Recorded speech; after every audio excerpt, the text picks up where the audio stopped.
महानगरपालिका विभागीय क्रमांक 5 येथील कार्यालयाच्या बंद दरवाजाची हळदी कुंकू वाहून पुष्पहार घालून पूजा करण्यात आली। आज शिवसेना उद्धव बाळासाहेब ठाकरे महिला आघाडी शहर प्रमुख मीनल दास यांनी विभागीय क्रमांक 5 मध्ये जाऊन या विभागातील लाईट ऑफिसच्या बंद दरवाजाच्या कुलपाची हळदी कुंकू लावून पुष्पहार घालून पूजा केली। त्याचे कारण आंतोळीकर नगर भागामधून तिथल्या रहिवाशांच्या मीनलताई दास यांच्याकडे अनेकदा रस्त्यावरील लाईट संदर्भात तक्रारी आल्या होत्या। या भागातील नागरिकांनी अनेक वेळा विभागीय क्रमांक 5 मध्ये लाईट संदर्भात तक्रारी दिल्या होत्या, परंतु यांच्या तक्रारीची दखल घेतली गेली नाही।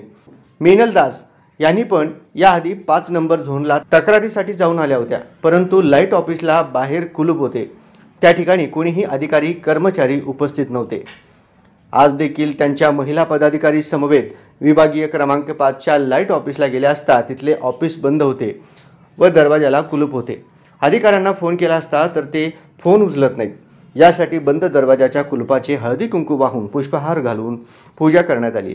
हे समजताच तत्काळ तिथले विभागीय अधिकारी यांनी कार्यालयात धाव घेतली। मीनल दास यांनी त्यांच्याकडे संबंधित घटनेची तक्रार केली व निवेदन दिले। आंतोळीकर नगर रस्त्यावरील लाईट बंद आहेत, त्या भागातील सोसायटीतील काही लाईट बंद आहेत। पहाटेच्या वेळी लोक मॉर्निंग वॉकला जात असतात, अंधारामुळे त्या रस्त्यावरती अपघात घडतात। त्यासाठी अधिकारी दखल घेत नसल्यामुळे आज बंद दरवाजाच्या बंद कुलुपाची पूजा करून निषेध व्यक्त करण्यात आला व इशारा देण्यात आलाय की समस्या जर वेळेवर नाही सोडवल्या तर महिला आघाडीकडून तीव्र अशा स्वरूपाचे आंदोलन करण्यात येईल। या प्रसंगी महिला पदाधिकारी मैनाताई साळुंखे, संजीवनी सलबत्ते, जयश्री जाधव या उपस्थित होत्या।